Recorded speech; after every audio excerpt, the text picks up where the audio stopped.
น่ากลัวอำนาจกรรม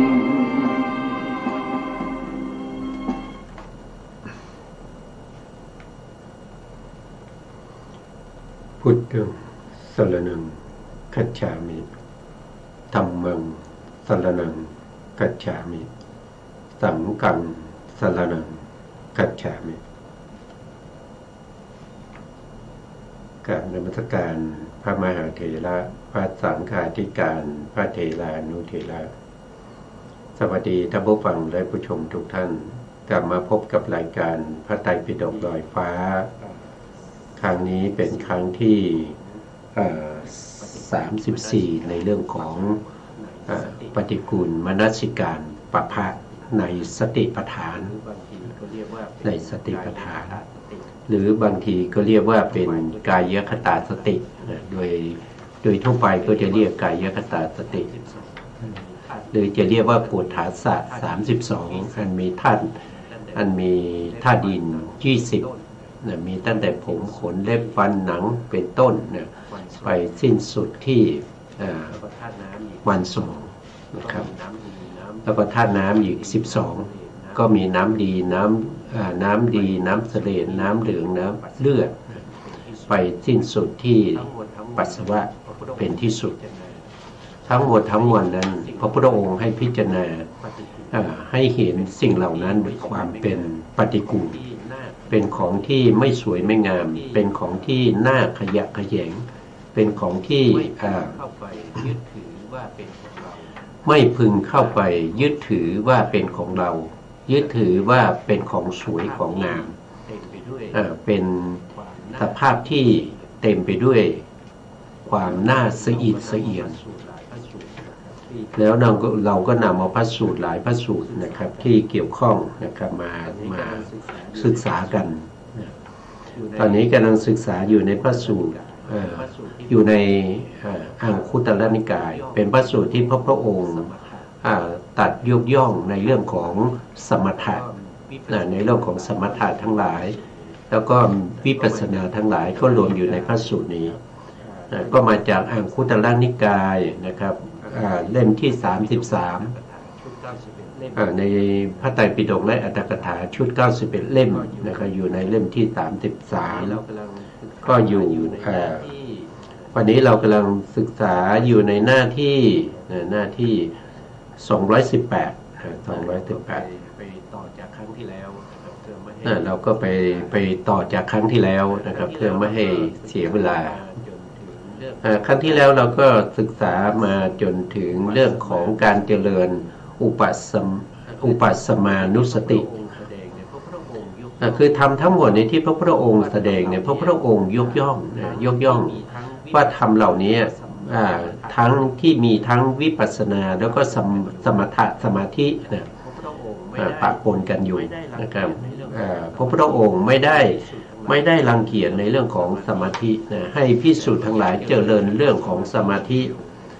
แล้วก็อย่าเจริญเฉพาะสมาธิอย่างเดียวนะครับเมื่อได้สมาธิตามสมควรแล้วก็ควรจะเจริญในเรื่องของสติปัฏฐานในเรื่องของการที่จะทำให้วิปัสสนาญาณทั้งหลายเกิดขึ้นเพื่ออะไรก็เพื่อความสุขและความเจริญแก่ภิกษุทั้งหลายพระพุทธองค์ได้ตรัสไว้นะครับว่าแม้เราเจริญฌานปฐมฌานนะครับเพียงชั่วการลัดนิ้วมือซ้ายภิกษุนี้เรากล่าวว่าไม่ได้เหินห่างจากฌานทำตามคำสอนของพระศาสดาปฏิบัติตามโอวาทไม่ฉันอาหารบิณฑบาตของชาวแว่นแคว้นเปล่าจะป่วยเก่าไฟใหญ่ถึงผู้ที่กระทำให้มากซึ่งฌานและวิปัสสนานี่พระพุทธองค์ได้ยกย่องเอาไว้นะครับเราก็พูดต่อในเรื่องของการเจริญอุปสัมมานุสติอุปสัมมานุสติคืออะไรนะก็ถ้าว่าด้วยตัวองค์ธรรมเนี่ยก็คือเรื่องของพระนิพพานนะครับก็คือน้อมใจไปในพระนิพพาน พระนิพพานมีสภาพของความสงบจากรูปนามขันธ์ห้าพระนิพพานเป็นสภาพที่พ้นไปจากสังขารธรรมพระนิพพานนี้สงบเป็นสันติลักขณังถ้าว่าโดยสองก็ได้แก่สัอุปาทิเสสนิพพานสัอุปาทิเสสนิพพานนั้นคือได้แก่พระนิพพานของพระอรหันต์ทั้งหลายที่ท่านได้อรหันตมรรคแล้วก็เป็นพระอรหันต์โดยมีอรหันตผลจิตของท่านก็จะเป็นกิริยาหมายความว่าเป็นผู้ที่กำจัดประหารแล้วซึ่งกิเลสทั้งหลายจิตสันดานของท่านจะไม่มีกิเลสไม่ว่าจะเป็นอนุสัยกิเลสไม่ว่าจะเป็นปริยุทธานากิเลสแล้วก็วีติกรรมกิเลสไม่มีแก่พระอรหันต์นะครับที่ยังมีชีวิตอยู่เราเรียกว่าเป็นสัอุปาทิเสสนิพพานก็คือกิเลสทั้งหลายปารินิพพานแล้วไม่เกิดอีกแล้วกิเลสนะหมายถึงกิเลสแต่ท่านยังมีชีวิตอยู่เรียกว่าสัอุปาทิเสสนิพพานส่วนบุคคลส่วนที่ว่าโดยสองนะครับที่ว่าโดยสองก็คือได้แก่อนุปาทิเสสนิพพานก็คือได้แก่พระนิพพานที่พระนิพพานของพระอรหันต์นะครับที่ท่านปรินิพพานแล้วก็คือท่านปรินิพพานธาตุขันธ์ธาตุทั้งหลายสังขารของท่านทั้งหมดทั้งมวลสิ้นสุดแล้วท่านปรินิพพานแล้วคือตายแล้วเนี่ยตายแล้วเข้าสู่นิพพานแล้วนั่นเรียกว่าเป็นอนุปาทิเสสนิพพานแล้วก็การที่เราจะสามารถที่จะเจริญอุปัสมานุสตินะครับให้ยิ่งขึ้นไปนั้นนะครับก็เราต้องศึกษาในเรื่องของพระนิพพานให้เข้าใจเพราะว่าถ้าเราไม่ศึกษาเนี่ยเราไม่สามารถที่จะน้อมนึกไปถึงพระนิพพานได้เพราะว่าเรายังไม่เคยได้พระนิพพานนะครับเพราะว่าเรายังไม่เคยได้พระนิพพานนะครับเพราะฉะนั้นต้องมีการศึกษาในเรื่องของอัตถาของพระนิพพานไวยพจน์ของพระนิพพานนะครับลักษณะสันติลักขณังของพระนิพพานพระนิพพานเป็นสภาวะที่ไม่มีการเกิดการดับพระนิพพานเป็นสภาวะที่เที่ยงพระนิพพานเป็นสภาวะที่ตั้งมั่นอยู่แล้วนะไม่มีการเกิดไม่มีการดับพระนิพพานนั้นเป็นอนัตตาถ้าว่าโดยความหมายเนี่ยพระนิพพานก็มีอัตหลายอย่างนะครับอย่างเช่นพระนิพพานนี่เป็นธรรมที่ยั่งยีเสียซึ่งความเมาต่างๆที่เกิดจากกิเลสทั้งหลายนะความเมานะเมาด้วยอะไรเมาด้วยโลภะโทสะโมหะนะครับพระนิพพานนี่กำจัดแล้วซึ่งความเมาทั้งหลายเหล่านั้นนะครับพระนิพพานเป็นธรรมที่บรรเทาเสียซึ่งความกระหายในกามคุณอารมณ์กามคุณอารมณ์ก็คือได้แก่โลภะนะครับแล้วก็พระนิพพานนอกจากกามคุณอารมณ์แล้วยังกำจัดเสียซึ่งภาวะราคะยินดีติดใจในเรื่องของภพภูมิยินดีติดใจในเรื่องของรูปฌานรูปฌานทั้งหลายทั้งหมดนั้นนะครับพระนิพพานเป็นธรรมที่ถอนเสียซึ่งความอาลัยในกามคุณอารมณ์ทั้งหลายพระนิพพานเป็นเครื่องตัดเสียซึ่งการเวียนว่ายไปในวัฏฏะทั้งสามนะครับก็คือกิเลสวัฏวิปากวัฏแล้วก็กรรมวัฏนะครับไม่มีอีกแล้วไม่มีอีกแล้ววัฏฏะสามนี่ไม่มีอีกแล้วนะพระนิพพานเป็นธรรมที่สิ้นตัณหาพระนิพพานเป็นสภาพที่ปราศจากราคะพระนิพพานเป็นสภาพที่ดับเสียซึ่งตัณหาพระนิพพานเป็นธรรมที่ตั้งมั่นอยู่เสมอนะครับอันนี้คือไม่มีการดับเป็นอมตะนะไม่มีการเกิดไม่มีการดับตั้งมั่นอยู่เสมอพระนิพพานเป็นธรรมที่ไม่มีความแก่ นะไม่มีความแก่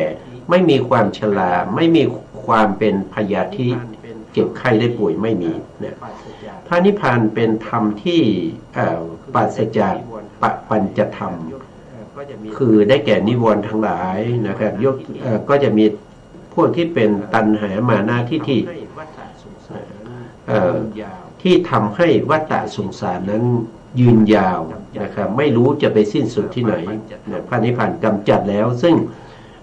ปัญจธรรมเหล่านั้นนะพระนิพพานเป็นธรรมที่มีความจริงแน่นอนนะพระนิพพานเป็นสัจธรรมเป็นสัจธรรมเป็นความจริงเป็นปรมัตถธรรมนะครับพระนิพพานไม่ได้เป็นบัญญัติ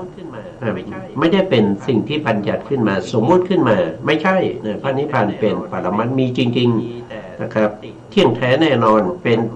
มีแต่สันติลักขณังสงบจากรูปนามขันธ์ห้านั้นเรียกว่าเป็นพระนิพพานครับพระนิพพานเป็นธรรมที่ข้ามพ้นจากวัฏทุกข์วัฏทุกข์ก็คือภพภูมิ31ภูมินี่แหละเริ่มต้นที่ไหนนะครับโดยส่วนมากเนี่ยก็ในอบายนะอบายก็จะมี4ภูมินะกามสุขติภูมิก็จะมี7รูปภูมิก็มี16อรูปภูมิก็มี4รวมแล้วก็เป็น31ภูมิอันนั้นคือวัฏทุกข์เป็นที่รองรับซึ่งความทุกข์นะเป็นที่รองรับซึ่งความทุกข์ถ้าเราไม่มีภพใดภพหนึ่งเราจะมีความทุกข์ไม่มีนะเพราะว่าภพภูมิเหล่านี้เป็นที่รองรับอย่างความทุกข์เป็นธรรมที่มีปัญญาพระนิพพานเป็นธรรมที่มีปัญญามีปัญญาน้อยผู้ที่มีปัญญาน้อยย่อมเห็นได้ยากผู้มีปัญญาน้อยนะคือไม่ได้เห็นเลยนะผู้มีปัญญาน้อยนะไม่เห็นพระนิพพานเพียงถึงแม้จะฟังแล้วก็ไม่เข้าใจนะครับอย่าว่าแต่เห็นนะไม่ได้เห็นหรอกผู้มีปัญญาน้อยนะครับเห็นพระนิพพานได้ยากท่านบอกพระนิพพานเป็นธรรมที่สบายปราศจากกิเลสเพราะพระนิพพานเนี่ยเป็นสภาพที่สันติลักขณังก็สงบเที่ยงแท้แน่นอนยั่งยืนอมตะในเป็นพระนิพพานนะครับพระนิพพานเป็นธรรมที่ไม่มีความตายพระนิพพานเป็นธรรมที่ปราศจากภัยพระนิพพานเป็นธรรมที่อัศจรรย์ยิ่งนะครับเพราะไม่มีแก่ไม่มีเจ็บไม่มีตายนะครับแล้วก็พระนิพพานมีสุขอย่างเดียวไม่มีความทุกข์สงบสันติลักขณังไม่มีขันธ์ทั้งหลายไม่มีอายตนะไม่มีธาตุทั้งหลายเพราะฉะนั้นจึงเป็นสิ่งที่น่าอัศจรรย์เป็นสิ่งที่น่าอัศจรรย์พระนิพพานเป็นธรรมที่ไม่มีพระนิพพานเป็นธรรมที่ไม่มีภัยนะครับภัยไม่ว่าจะเล็กน้อยหรือร้ายแรงนะครับไม่มีในพระนิพพานและพระนิพพานนี้ไม่นำมาซึ่งความเสียหายใดๆนะพระนิพพานเป็นที่ช่วยรักษาไม่ให้ตกไปในวัฏสงสารถ้าถึงพระนิพพานแล้วไม่มีการเวียนว่ายไม่มีการเวียนว่ายในวัฏสงสารในสังสารวัฏในสังสารทุกข์ทั้งหลายพระนิพพานเป็นธรรมที่หลบภัยเป็นที่หลบภัยนะไม่มีที่ไหนที่จะหลบภัยได้เหมือนกับพระนิพพานนะที่หลบภัยของสัตว์ทั้งหลายที่ว่าเลิศนะครับก็ยังไม่เท่าเสี้ยวที่16ของพระนิพพานนะครับแล้วก็พระนิพพานเป็นเกาะนะเป็นเกาะป้องกันนะเป็นเกาะป้องกันพ้นไปจากการถูกท่วงทับด้วยโอคะคือห้วงน้ำท่วมทับด้วยกามโอคะกามโอคะคือถุงน้ำที่เป็นกามทั้งหลายท่วมทับเอาไว้เป็นห้วงน้ำเป็นน้ำวนท่วมทับสัตว์ทั้งหลายเอาไว้ด้วยกามโอคะนะท่วมทับด้วยภาวะโอคะท่วมทับด้วยทิโถคะท่วมทับด้วยอาวิโชคะอันนี้คือโอคะทั้ง4นะครับท่วมทับสัตว์ทั้งหลายแต่พระนิพพานเป็นสถานที่นะครับเป็นที่ เป็นสภาวะที่ไม่มีโอคะพระนิพพานเป็นที่บริสุทธิ์จากกิเลสนะครับพระนิพพานเป็นธรรมที่สัตว์บุรุษทั้งหลายปรารถนาสัตว์บุรุษนะครับหรือว่าสัตว์บุรุษมีพระสัมมาสัมพุทธเจ้าเป็นต้นนะครับพระสัมมาสัมพุทธเจ้าปรารถนานิพพานไม่ใช่ระยะเวลาที่สั้นๆนะตั้งแต่เริ่มตั้งความปรารถนามาถ้าเป็นพระพุทธเจ้าประเภทที่เป็นปัญญาธิกาต้องใช้เวลาถึง20อสงไขยแสนมากกับตั้งแต่ตั้งความปรารถนาในใจสำเร็จความปรารถนาที่เรียกว่าเป็นมโนปณิธิต่อหน้าพระพุทธเจ้าในอดีตองค์ใดองค์หนึ่งเพื่อความรับทราบใช้เวลาถึง20อสงไขยแสนมากกับแต่ตอนที่บำเพ็ญบารมีก็ใช้เวลาอยู่4อสงไขยแสนมากกับนะซึ่งเป็นพระพุทธเจ้าที่บำเพ็ญบารมีสั้นที่สุดนะเป็นปัญญาธิกะถ้าเป็นพระพุทธเจ้าประเภทที่2เรียกว่าสัทธาธิกะใช้เวลาตั้งแต่ตั้งความปรารถนาเป็นระยะเวลายาวนานถึง40อสงไขยแสนมหากัปได้รับพุทธพยากรแล้วก็สร้างบารมีอย่างอุกิจมาอีก8อสงไขยแสนมหากัปกว่าจะได้เป็นพระพุทธเจ้าสายสัทธาธิกะส่วนพระพุทธเจ้าอีกประเภทหนึ่งนะครับเป็นประเภทที่3อันนี้เขาเรียกว่าเป็นวิริยาธิกะวิริยาธิกะเนี่ยตั้งแต่ตั้งความปรารถนานะครับจนสำเร็จเป็นพระพุทธเจ้าเนี่ยใช้เวลาถึง80อสงไขยแสนมหากัปหลังจากได้รับพุทธพยากรแล้วก็สร้างบารมี16อสงไขยแสนมหากัปสร้างด้วยความยากลำบากนะครับแล้วก็ใช้เวลาที่ยาวนานแล้วก็ต้องทำติดต่อกันทุกภพทุกชาตินะครับแล้วก็ต้องทำด้วยความเคารพระดับบารมีก็ตั้งแต่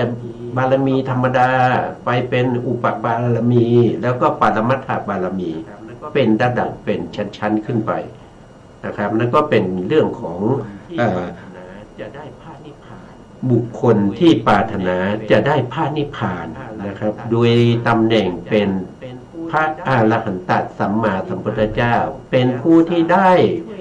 พระนิพพานแล้วยังสามารถช่วยแนะนำชี้แนะให้บุคคลอื่นได้เข้าถึงพระนิพพานได้มีอยู่3บุคคลนะครับก็คือปัญญาธิกะครับสัทธาธิกะแล้วก็พระพุทธเจ้าประเภทวิริยาธิกะก็มาจากพระนิพพานเหมือนกันหมดนะครับเมื่อตรัสรู้แล้วทุกพระองค์มีคุณธรรมเหมือนกันหมดนะไม่มีใครยิ่งกว่าใครไม่ว่าจะเป็นด้านสมาธิปัญญาไม่ว่าจะเป็นศีลนะศีลสมาธิปัญญาคุณธรรมคำสั่งสอนของพระเจ้าเป็นนิยานิกธรรมสามารถที่จะนำสัตว์ทั้งหลายออกจากวัฏสงสารนี้ได้ไม่มีติดขัดนอกจากนั้นพระนิพพานเนี่ยแล้วก็นอกจากนั้นพระนิพพานเนี่ยเป็นที่บริสุทธิ์จากกิเลสพระนิพพานเป็นที่สัพบุรุษทั้งหลายปรารถนานี่ว่าไปแล้วนะครับพระนิพพานเป็นที่สุขุมละเอียดพระนิพพานเป็นสภาวะที่สุขุมละเอียดคนที่หยาบๆเนี่ยไม่สามารถเข้าถึงพระนิพพานได้นะครับพระนิพพานเป็นที่ไม่ถูกปรุงแต่งด้วยปัจจัย4นะปัจจัย4ก็มีอะไรก็มีจิตอุตุอาหารแล้วก็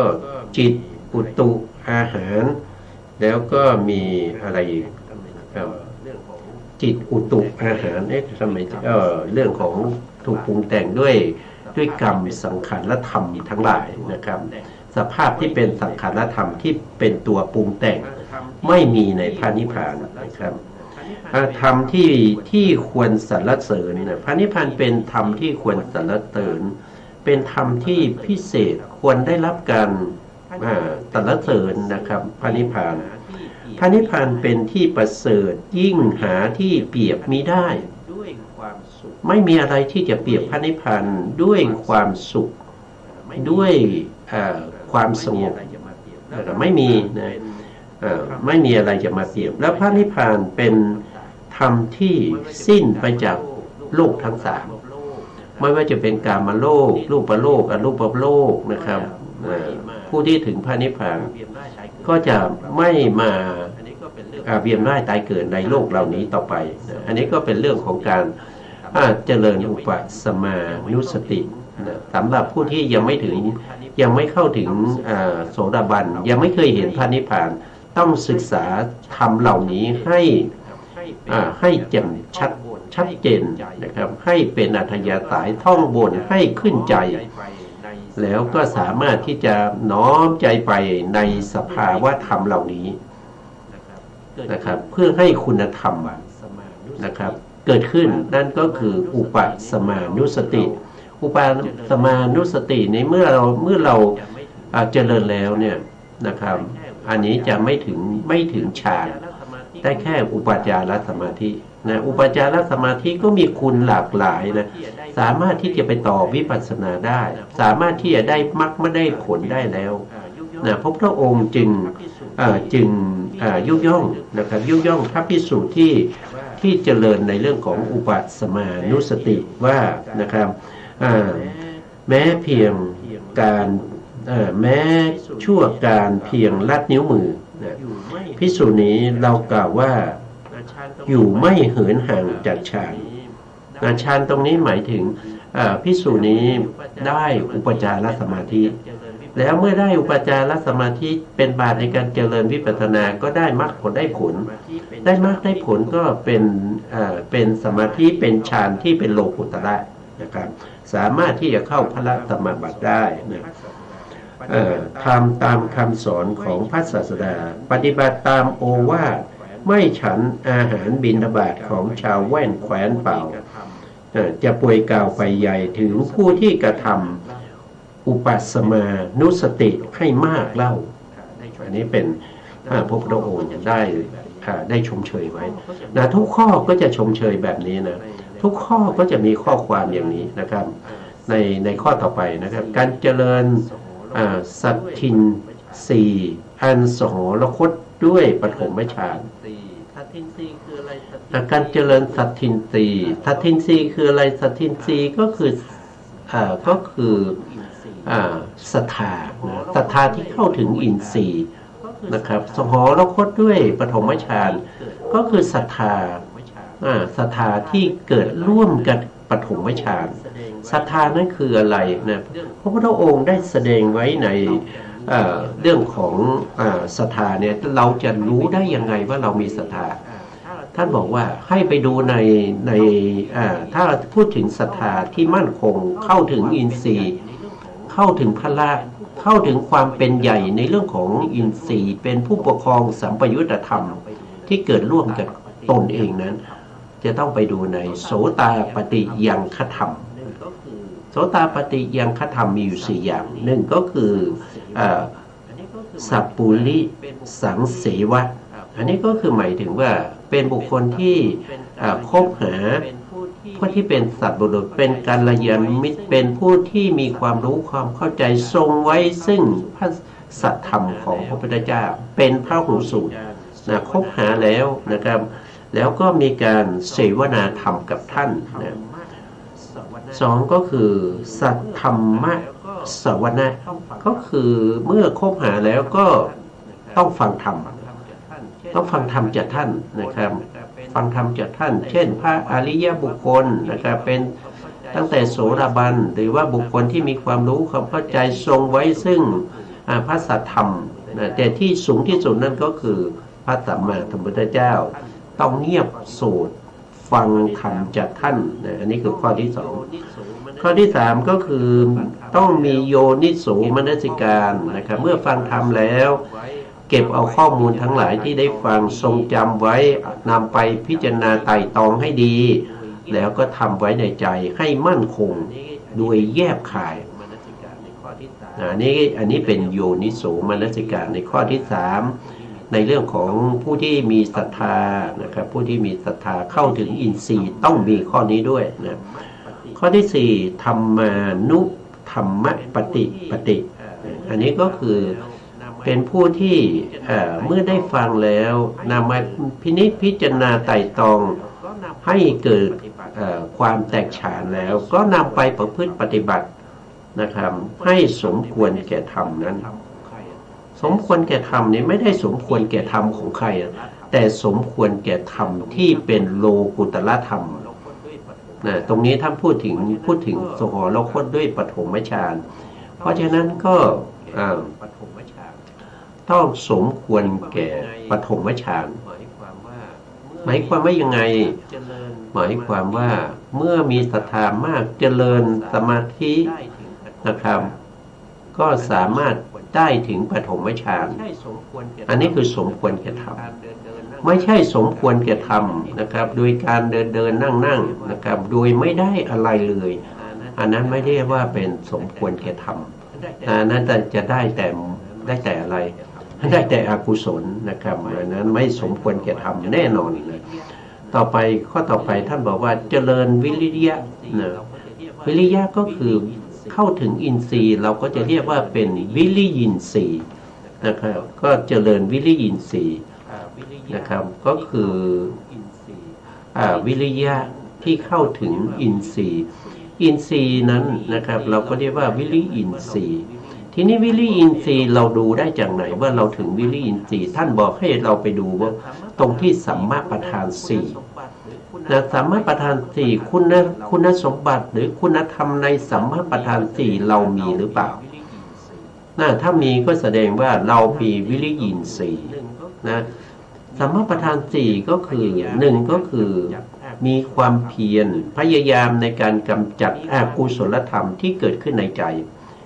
มีความยินดีในการเห็นพอมีความยินดีในการเห็นเราก็รู้ทันทีว่าตัวยินดีมันคือโลภะมันคือตัณหา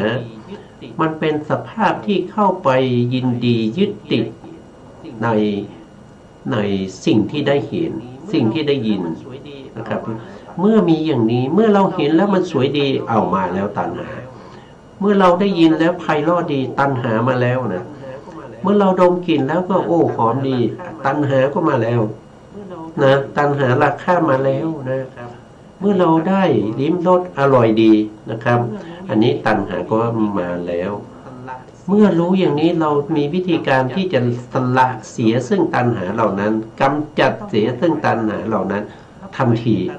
ไม่ต้องปล่อยไว้นะถ้าปล่อยให้ตัณหาอยู่ตัณหานั้นก็จะเจริญยิ่งขึ้นไปพอได้เชื้อตัณหาเกิดขึ้นแล้วก็ปล่อยนะครับปล่อยให้ตัณหาเกิดเราก็ยินดีพอใจเห็นไปเรื่อยอันนี้ก็ตัณหามีกำลังนะตัณหามีกำลังเข้าถึงอุปทานนะเข้าไปถึงอุปทานยึดมั่นนะยึดมั่นถือมั่นอย่างนี้เราจะกำจัดได้ยากนะครับกำจัดได้ยากเพราะฉะนั้นเมื่อตัณหาเกิดขึ้นเกิดความรู้สึกยินดีพอใจนะครับต้องรีบในการที่จะละตัณหานั้นเขาเรียกว่าเป็นปหานะประทานต้องกำจัดทันทีนะครับอันที่สองก็คือเมื่อเรากำจัดได้แล้วเนี่ยนะครับเราต้องมีการปิดกั้นไม่ให้ตัณหานั้นเกิดขึ้นเองนะไม่ให้อกุศลไม่ว่าจะเป็นตัณหาทิฏฐิมานะหรือโทสะหรือโมหะทั้งหลายเนี่ยเกิดขึ้นอีกด้วยการสังวรประทานคือปิดกั้นไม่ให้เข้ามานี่ก็เรียกว่าเป็นสัมมาประธานข้อที่สองเมื่อทำอย่างนี้แล้วเนี่ยข้อที่สามท่านบอกว่าต้องมีการทำให้กุศลที่ยังไม่เกิดนะสิ่งที่เป็นบุญเป็นกุศลไม่ว่าจะเป็นมหากุศลนะครับหรือว่าจะเป็นฌานกุศลหรือว่าจะเป็นประเภทที่เป็นมรรคกุศลต้องพยายามทำให้เกิดขึ้นมาให้เกิดขึ้นมานะครับอันนี้ก็เรียกว่าเป็นภาวนาประทานต้องทำให้เกิดขึ้นนะครับอนุบาลทำให้เกิดขึ้นนะทำให้กุศลนั้นเกิดขึ้นนะครับเมื่อกุศลเกิดขึ้นแล้วนะครับเราต้องมีการรักษากุศลนั้นให้เจริญยิ่งขึ้นไปอย่าให้กุศลนั้นเสื่อมนะมีการภาวนาทำให้ยิ่งขึ้นไปนี่ก็เรียกว่าเป็นสัมมาประธาน นะครับวิริยะต้องดูในสัมมาประธานมีอกุศลแล้วเราก็ไม่รู้ถ้าเรามีอกุศลแล้วเราก็ไม่รู้แล้วก็ปล่อยอกุศลไปอย่างนี้ก็ไม่เรียกว่าเป็นวิริยินทรีย์เข้าไม่ถึงวิริยะที่เป็นอินทรีย์หรือเป็นพละก็ตามเข้าไม่ถึงนะเข้าไม่ถึงเพราะฉะนั้นผู้ที่เจริญอย่างนี้อยู่เรื่อยๆเนี่ยพระพุทธองค์ก็ตรัสว่านะครับแม้แต่นะครับแม้ชั่วการเพียงลาดนิ้วมือเลยไตนะครับภิกษุนี้เรากล่าวว่าเป็นผู้ที่ไม่เหินห่างจากฌานเพราะมีวิริยะมากวิริยะนี่มันเป็นสัมโมเป็นเขาเรียกว่าเป็นสั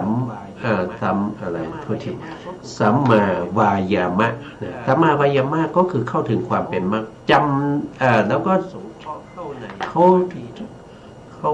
สงเคราะห์เข้าในสมาธินะ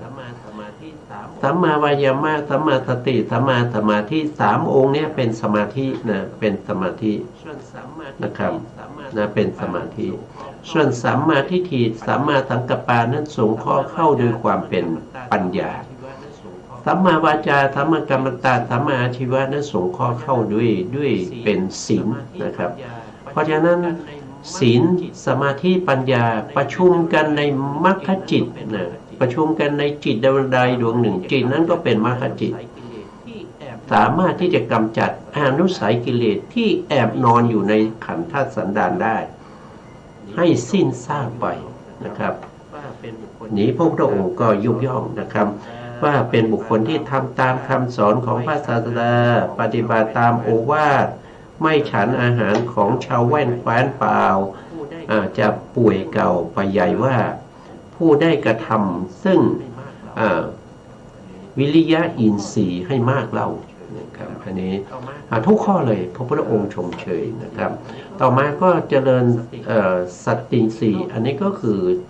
สตินะสติที่เข้าถึงอินทรีย์นะครับเข้าถึงอินทรีย์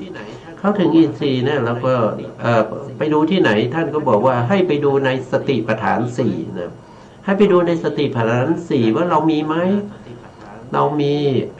กายานุปัสสนาสติปัฏฐานไหมนะครับประภาที่1อานาปานปภะอย่างนี้เรามีไหมเรามีการกำหนดลมหายใจเข้าออกหรือเปล่านะครับอันที่2ก็คืออิริยาบถปภะเราทำหรือเปล่านะครับเราเจริญอิริยาบถยืนเดินนั่งนอนไหมอันที่3ก็คือสัมปชัญญะปภะนะครับเรามีการพิจารณาเรามีการใส่ใจในเรื่องของข้อปฏิบัติเหล่านั้นว่ามีประโยชน์หรือเปล่าอันนั้นเป็นสาตทักกะสัมปชัญญะแล้วเมื่อเราใส่ใจว่าสิ่งที่เราทำอย่างนี้เราเดินจงกรมเรานั่งสมาธินี่เป็นประโยชน์แล้วมันสัพพยะกับเราหรือเปล่าเรียกว่า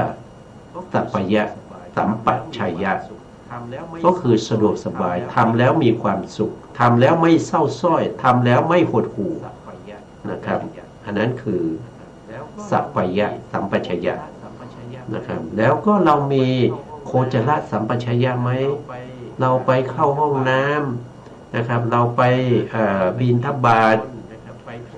ฉันอาหารไปกินนิมนต์นะครับไปธุระไปอะไรเรามีกรรมฐานติดตัวไปไหม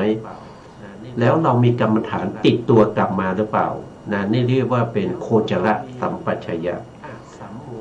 แล้วก็เรามีสัมโมหะสัมปชัญญะไหมคือความไม่หลงในฐานะทั้ง7นะครับสัมโมหะสัมปชัญญะเรามีความรู้สึกหรือเปล่าว่าสิ่งเหล่านั้นมันไม่ใช่ตัวตนนะครับปราศจากตัวตนแล้วเรามีความรู้ความเข้าใจไหมว่าการที่เราเดี๋ยวซ้ายแลขวาไปมาคูเหยียดนุ่งห่มถือบาตรถือ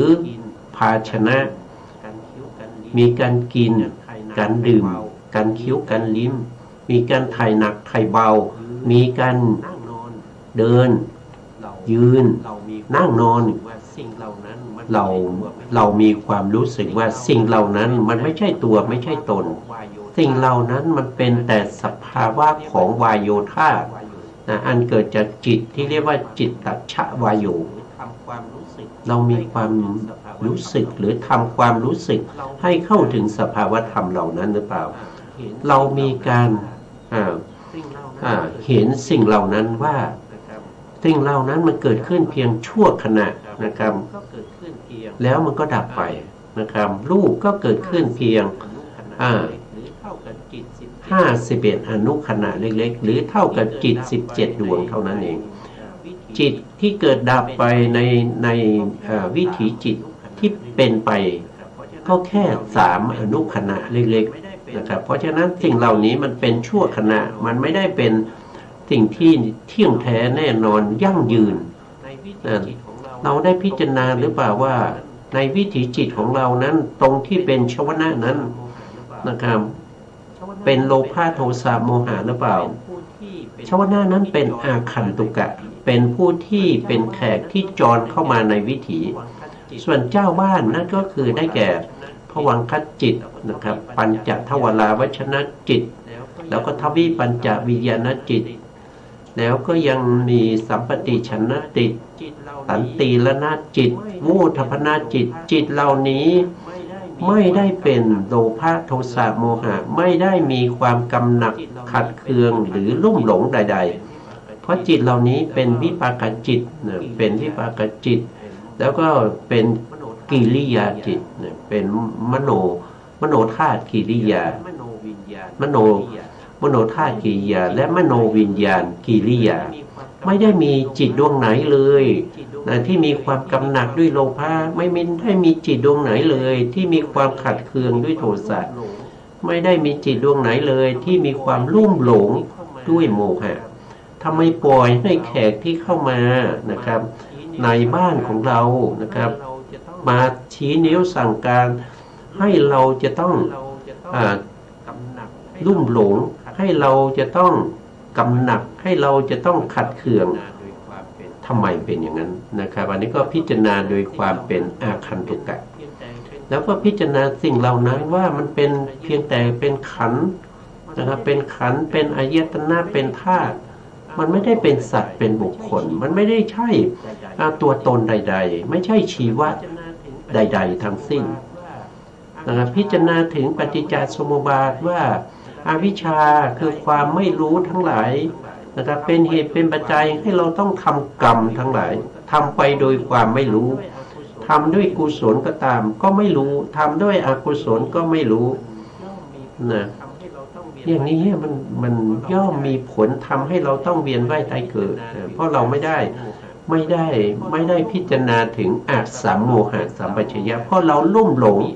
นะครับเพราะเราเป็นสัมโมหะนะไม่มีอาสัมโมหะนะครับเพราะฉะนั้นพระองค์ให้เราพิจารณานะครับให้เรารู้และก็เข้าใจเพราะพระองค์สั่งสอนให้เวนยสัตว์ได้รู้และเข้าใจตามความเป็นจริงนี่มากมายเหลือเกินทุกย่างก้าวนะทุกอิริยาบถในพระองค์แนะนำสั่งสอนหมดก็เพราะอะไรก็เพราะว่าพระองค์มีพระมหากรุณาธิคุณนะครับถ้าไม่มีพระมหากรุณาธิคุณเนี่ยพระองค์เป็นพระพุทธเจ้าแล้วจะต้องมาเหนื่อยยากลำบากในการเที่ยวสั่งสอนสัตว์ทั้งหลายให้รู้ตามที่พระองค์ได้รู้มาด้วยความยากลำบากทำไมล่ะครับก็อยู่เฉยๆนะครับนอนอยู่นะครับอยากกินก็บิณฑบาตมาฉันนะครับอยากนอนก็นอนอยากนั่งก็นั่งปัจจุบันก็อยากดูทีวีก็ดูไปเล่นมือถือก็เล่นไปนะครับต้องไปลำบากทำไมนะครับตลอด45 พรรษาหลังจากที่เป็นพระพุทธเจ้าเนี่ยไม่มีวันไหนเลยที่จะหยุดพักผ่อนนะครับเช้ามาก็ต้องมีการตรวจส่งข่ายพยานตรวจสอบสัตว์ทั้งหลายในหมื่นโลกธาตุว่ามีบุคคลไหนนะครับที่จะสามารถที่จะได้ดวงตาเห็นธรรมนะครับแล้วก็เราจะแสดงธรรมบทไหนเขาจะได้ตรัสรู้เร็วๆพยายามที่จะทำหน้าที่ของพระพุทธเจ้าให้บริสุทธิ์ผุดผ่องนั่นก็คือได้แก่การค ลหรือสัตว์ทั้งหลายเข้าสู่นิพพานจะทำไปทำไมล่ะก็เพราะพระมหากรุณาที่คุณของพระสัมมาสัมพุทธเจ้าที่มีต่อสัตว์ทั้งหลายเป็นตัวที่กระตุ้นเตือนให้พระองค์ต้องทำอย่างนี้มีมาตั้งแต่เมื่อไรมีมาตั้งแต่ได้รับพุทธพยากรณ์นะครับเมื่อ4 อสงไขยแสนกับที่แล้วนะครับอันนี้เป็นพระมหากรุณาธิคุณอันยิ่งใหญ่นะถ้าไม่มีพระมหากรุณาธิคุณอันยิ่งใหญ่ปัจจุบันนี้เราจะเป็นยังไงนะครับเราจะมีพระภิกษุไหมเราจะมีวัดวาอารามหรือเปล่าเราจะมีคำสั่งสอนหรือเปล่าครับมันก็เป็นไปในคำสั่งสอนของพวกมิจฉาทิฏฐิทั้งหลายนะครับคำสั่งสอนเหล่านั้นประเสริฐที่สุดก็นำไปเกิดในอบายนะครับก็ไปนำไปเกิดในอบายนะเพราะว่าเป็นคำสั่งสอนของผู้ที่มีกิเลสนะครับอันนี้ก็พระพุทธองค์ก็ยกย่องนะครับสติปัฏฐานนี้ดูได้เท่าที่สตินสีนะสตินสีนี่ดูได้ในสติปัฏฐานนะครับก็มีกายานุปัสสนาสติปัฏฐานเวทนานุปัสสนาสติปัฏฐานจิตตานุปัสสนาสติปัฏฐานแล้วก็มีธรรมานุปัสสนาสติปัฏฐานนะครับก็ไปศึกษาเพิ่มเติมนะครับนะต่อไปก็พระพุทธองค์ก็ยกย่องนะครับผู้ที่เจริญนะครับเจริญอะไรสมาธิสี่อันนี้คือสมาธินะสมาธิก็มีอยู่3อย่างนะครับก็คือคณิกะสมาธินะคณิกะสมาธิก็คือผู้ที่เป็นวิปัสสนาญาณิกเป็นผู้ที่ไม่ได้ทำสมาธิแต่เจริญคณิกะสมาธิที่เป็นไปในอิริยาบถต่างๆนะโดยติดต่อเนื่องกันนะกำหนดรู้ถึงสภาวธรรมเหล่านั้นติดต่อเนื่องกันจนให้มีคณิกะสมาธิที่มีกำลังเทียบเท่ากับอุปจารสมาธินะครับแล้วก็สามารถที่จะเห็นรูปเห็นนามด้วยการประจักษ์แจ้งนะครับเข้าถึงนามรูปปริเฉทญาณปัจจยปริฆหญาณอันนี้คือคณิกะสมาธิที่มีกำลังเทียบเท่ากับอุปจารสมาธินะคณิกะสมาธิธรรมดาเนี่ยไม่สามารถเห็นรูปนามโดยการประจักษ์แจ้งได้นะเพราะสมาธิซึ่งเป็นฐานเป็นบาทให้เกิดปัญญานั้นมีกำลังอ่อนนะต้องมีกำลังเท่ากับอุปจารสมาธินะครับถึงจะเห็นรูปนามได้นะอันที่2ก็คือตัวอุปจารสมาธิเลยนะครับก็คือรู้ได้ยังไงก็รู้ได้ด้วยการสังเกตนิวรณ์ทั้งหลายสงบเนี่ยไม่ว่าจะเป็นกามฉันทานิวรณ์พยาบาทานิวรณ์ถีนมิทานิวรณ์อุทธัจจะกุกุจานิวรณ์แล้วก็วิจิกิจฉานิวรณ์สงบราบคาบเมื่อเข้าถึงอุปจารสมาธินิวรณ์เหล่านั้นสงบเมื่อสงบก็เจริญวิปัสสนานะครับเจริญวิปัสสนาก็ย่อมได้นามรูปปริเฉทญาณได้ญาตะปริญญานะครับเป็นปริญญาเบื้องต้นเป็นปริญญาเบื้องต้นอันนั้นก็เป็นสมาธิที่เรียกว่าเป็นคณิกะสมาธินะครับแล้วก็สมาธิระดับที่3นั้นก็เรียกว่าเป็นอัปปนาสมาธิเป็นสมาธิที่เข้าถึงฌานได้นะครับไม่ว่าจะเป็นปฐมฌานทุติยฌานตติยฌานจตุตฌานอรูปฌานทั้ง4รวมสมาบัติ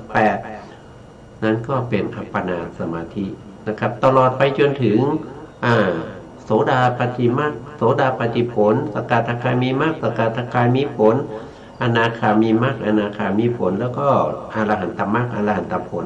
เหล่านี้ก็เป็นอัปปนาสมาธิเหมือนกันแต่เป็นฝ่ายที่เป็นโลกุตละ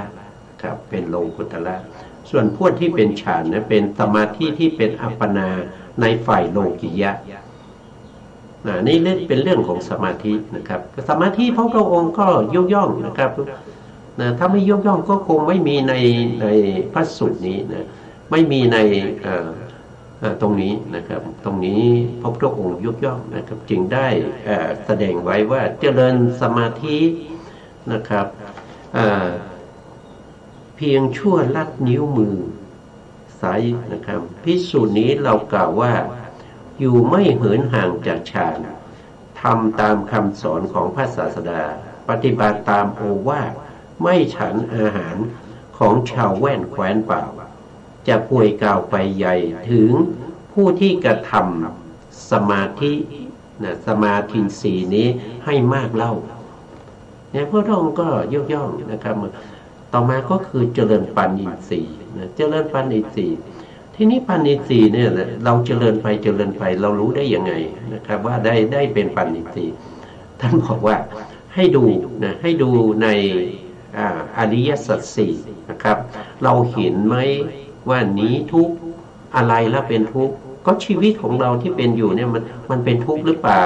เห็นความทุกข์หรือเปล่าแล้วก็อะไรล่ะที่มันเป็นเหตุให้เกิดทุกข์นะเห็นหรือเปล่านะอะไรเป็นเหตุให้เกิดทุกข์เห็นตัวตัณหาเห็นตัวอวิชชาเห็นตัวกรรมหรือเปล่านะครับตัวที่ทำให้เกิดทุกข์จริงๆได้แก่ตัวที่เป็นตัณหานะครับแต่ตัณหาจะให้ผลได้มันก็ต้องมีกรรมนะถ้ามีแต่ตัณหานะครับไม่มีการกระทำอะไรเลยมันก็ให้ผลไม่ได้นะกรรมนี้มันมีทั้งมโนกรรมนะไม่ได้หมายถึงว่ายินดีพอใจแล้วก็ไปซื้อหาไปยึดถือมาไม่ใช่นะการที่เราคิดนะครับเราคิดว่ายินดีเราพอใจมันก็เป็นมโนกรรมแล้วนะครับในมโนกรรมมันก็มีตัวเจตนาอยู่ด้วยนะเจตนานั่นก็คือว่าเป็นตัวกรรมนะกรรมเนี่ยมันจะเกิดร่วมกับจิตทุกดวงเลยนะครับจิตทุกดวงเลยนะเพราะฉะนั้นตัวกรรมเนี่ยเกิดได้ทั้งที่เป็นโลภะโทสะโมหะแล้วเป็นกุศลนะเป็นกุศลมหากุศลเป็นการให้ทานรักษาศีลเจริญภาวนาเป็นสมาธิหรือว่าวิปัสสนาทั้งหมดนั้นก็มีกรรมนะมีกรรมมีเจตนาประกอบเพราะเจตนาเป็นสัพพจิตตสาธารณเจตสิกที่ประกอบกับจิตทุกดวงนะเพราะฉะนั้นปัญญาที่เกิดขึ้นเราเห็นหรือเปล่าว่าตัวตัณหาเนี่ยที่ให้ผลได้ก็เพราะว่าเคยทำกรรมมาก่อนนะเคยทำกรรมมาก่อนนะแล้วก็ตัณหานี่มีอะไรเป็นตัวสนับสนุนเป็นตัวที่ช่วยเหลือให้ตัณหานั้นบริบูรณ์นั่นก็คืออวิชชาแต่มีตัณหาออกหน้าตัณหาจึงเป็นเหตุให้เกิดทุกข์ตัณหาเป็นตัวให้เกิดทุกข์นะครับเขาเรียกว่าเป็นทุกขะสมุทัยนะครับแล้วเราเห็นหรือเปล่าว่าที่ดับทุกข์นั่นก็คือทุกขานิโรธคือพระนิพพานนะถ้าเรายังไม่เห็นมันปัญญาเราก็ไม่ได้ประกอบในไม่เข้าถึงอินทรีย์ที่อินทรีย์ในที่นี้หมายถึงว่าประกอบอยู่ในมรรคจิตนะโพธิปักขิยธรรม37ประการประชุมกันในจิตดวงใดดวงหนึ่งจิตดวงนั้นเรียกว่าเป็นมรรคจิตนะ37มีอะไรไปมีอะไรบ้างก็จะมีสติปัฏฐาน4สมปัฏฐาน4อิทธิบาท4อินทรีย์5พละ5โพชฌงค์7อริยมรรคมีองค์8ถ้าเราเอาพวกนี้มารวมกันจะได้อยู่37ประการ37ประการนั้นเราเรียกว่าเป็นโพธิปักขิยธรรม37ประการปัญญาก็เป็นอะไรบ้างนะปัญญาก็เป็นปัญญินทรีย์แล้วก็เป็นปัญญาภละแล้วก็เป็นธรรมวิจยะแล้วก็เป็นสัมมาทิฏฐินะพวกนี้เป็นปัญญาหมดนะครับเมื่อเราเจริญปัญญินทรีย์นะครับไปดูได้ในอริยสัจสี่นะครับอริยสัจสี่ก็มีทุกข์หนีทุกขสมุทัยทุกขนิโรธหนีทุกขนิโรธคามินีปฏิปทาคือข้อปฏิบัติให้ถึงความดับทุกข์นะครับก็ต้องเจริญอย่างนี้นะครับอันนี้ก็พระองค์ก็ยกย่องนะครับต่อไปก็จะเป็นเจริญในเรื่องของศรัทธาภละนะศรัทธาภละก็เช่นเดียวกันกับ สัตทินรีนะครับก็ไม่ต้องพูดนะเหมือนกันเลยนะครับเพียงแต่ต่างกันแค่ชื่อเท่านั้นอันหนึ่งเป็นสัตทินรีอันนั้นคือศรัทธาที่เข้าถึงอินทรีย์แล้วก็ศรัทธาภละก็คือศรัทธาที่มีกำลังนะครับอันนี้ก็เหมือนกันนะครับก็ผ่านไปนะครับต่อไปก็คือเจริญวิริยะภละวิริยะภละก็เหมือนกับวิริยินทรีย์นะครับก็คือวิริยะที่เข้าถึงความเป็นใหญ่เป็นผู้ปกครองในสัมปยุตธรรมทั้งหลายจนได้เป็นอินทรีย์เป็นภละเหมือนกันเลยนะครับก็ผ่านไปนะต่อไปก็เจริญสติภละสติภละก็เหมือนกับสัตทินรีนะเหมือนกับสัตทินรีคือสติที่เข้าถึงความเป็นอินทรีย์แล้วก็เจริญสมาธิภละสมาธิภละก็เหมือนกับสมาธินรีก็คือสมาธิที่เข้าถึงความเป็นใหญ่เป็นผู้ปกครองเรียกว่าเป็นสมาธินรีเจริญปัญญาภละก็เป็นปัญญินทรีย์นั่นแหละนะไม่ต่างกันที่ชื่อนะครับต่อไปก็เจริญสัตทินรีอันสหรคตด้วยทุติยฌานทุติยฌานก็คือฌานที่สองปฐมฌานฌานที่หนึ่งมีวิตกวิจารปิติสุขเอกคตาเป็นองค์ฌานถ้าเป็นทุติยฌานก็ละองค์ฌานไปสองก็คือละวิตกกับวิจารก็เหลือองค์ฌานที่เป็นปิติสุขเอกคตาเหลือองค์ฌานอยู่สามเป็นทุติยฌานแต่ทุติยฌานนี้นะครับที่มีศรัทธานะสัตทินรีนะครับสัตทินรีก็คือศรัทธาที่เข้าถึงความเป็นอินทรีย์แล้วก็เป็นใหญ่นะเป็นใหญ่ในเรื่องของความศรัทธาสโขรคตอยู่ในทุติยฌานคือฌานที่สองนะต่อไปก็คือเจริญสัตทินรีอันสหรคตด้วยตติยฌานอันนี้ก็เป็นฌานที่สามนะครับถ้าไม่มีศรัทธานะครับถ้าไม่มีศรัทธาไม่เข้าถึงความเป็นสัตทินรีเนี่ยเราจะเจริญฌานไหมเราจะมาเดินจงกรมนั่งสมาธิเราจะมาเจริญสมาธิจนได้ถึงปฐมฌานทุติยฌานตติยฌานหรือเปล่าถ้าเราไม่มีศรัทธาเราไม่ทำเลยไม่ทำนะครับทำก็ทำเล่นๆนะทำหยุดนะไม่เข้าถึงความเป็นศรัทธาอินทรีย์นะครับเพราะฉะนั้นศรัทธาเนี่ยจะต้องมีแล้วก็ต้องมีกำลังด้วยนะครับไม่หวั่นไหวต่อความไม่มีศรัทธาถึงจะได้ปฐมฌานทุติยฌานตติยฌานพระพุทธองค์ก็ยกย่องคนที่เจริญที่มีศรัทธาในการเจริญสมถะเหล่านี้นะครับต่อไปก็เป็นเจริญสมาธินะครับเขาเรียกว่าเจริญสัตทินรีอันสหรคตด้วยจตุทัชฌานอันนี้ก็ไปจนถึงฌานสี่